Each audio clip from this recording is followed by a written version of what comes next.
There was a man who was imprisoned during the Soviet era. He came to faith while he was in prison.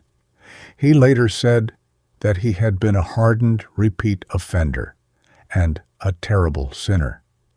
There was a believer in that prison, I believe he was a Baptist, who began telling him about the gospel. These words penetrated so deeply into Alexander's heart that he decided to begin living as a Christian.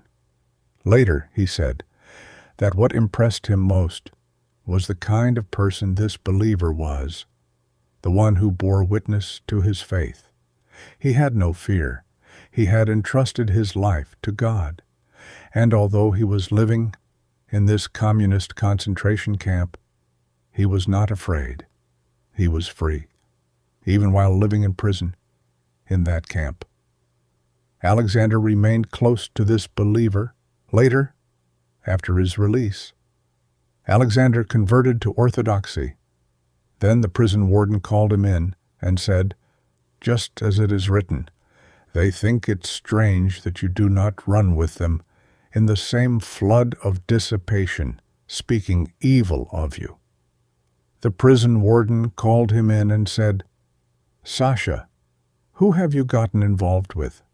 Have you gotten mixed up with some kind of sect? Why do you need this? Live like everyone else." And Alexander replied, "But you always demanded that we reform ourselves. Well, I truly have changed."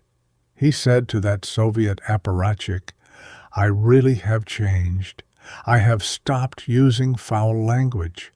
I do not take part in any conflicts. Why does that bother you so much?" Indeed. Yes, and all who desire to live godly in Christ Jesus will suffer persecution.